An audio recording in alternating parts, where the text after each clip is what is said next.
what is your impression of the feelings of Russian people toward the government? I will tell you an anecdote, and this is ridiculous because of the source.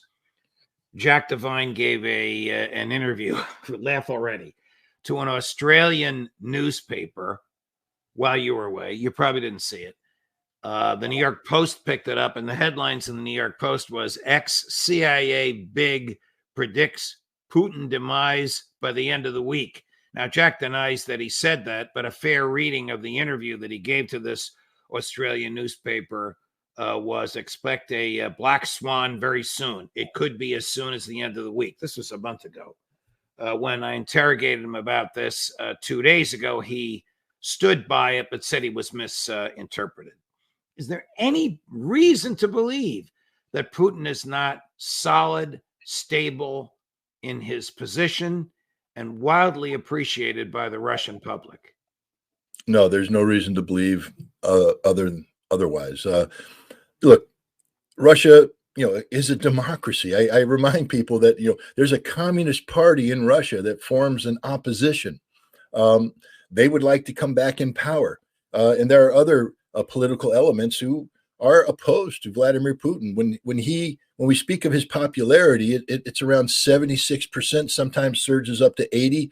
But that means that 20 to 24% of Russians aren't pro-Putin. That's the nature of the beast. But they're not anti-Russia. That's the difference. Right. You can have people who have a difference of opinion with Vladimir Putin, and they can express it. I heard it all the time. The notion that you can't speak in Russia is just 100% garbage. You can't take money from the CIA and go out and articulate against the Russian government. That's treason. And so people are always like, well, they arrested this person. Well, he probably shouldn't have taken CIA money. But the people that speak out and have, are expressing their opposition, they're allowed to. But Putin has overwhelming support. American presidents would die to have 76 to 80% levels of support. Putin has that right now. But the other thing that people have to understand is it's not a dictatorship, meaning that this isn't a government, a country that's run by one man. It's actually a huge country that's broken up into districts and oblasts and regions. And each one of these has a governor or a district head or the head of a region. And they run these areas. And it's a collective. This isn't Stalin, dictating to the masses. This is, more of a decentralized approach to government. And so these regional heads report to Putin. Putin coordinates with them, and they come up with a collective approach to solving the problems. Putin's a hell of a manager, a hell of a CEO, and he comes down and he exerts executive oversight. But the day-to-day functioning of Russia is left to these district leaders, these governors, and they are supported by mayors in the various towns, who then have their own apparatus. There's a huge apparatus of government in Russia that's functioning effectively because everybody remembers what it was.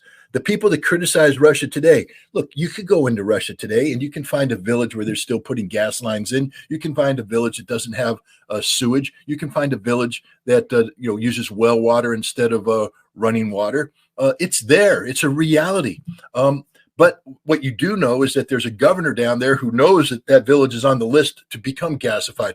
They are working on the infrastructure. They're working on it. And to sit there and pick this, that, and the other thing is wrong, because the big picture, the Russian people know exactly what's going on. They know that they're improving, and they know who's responsible, Vladimir Putin and the Russian government, and they support him overwhelmingly.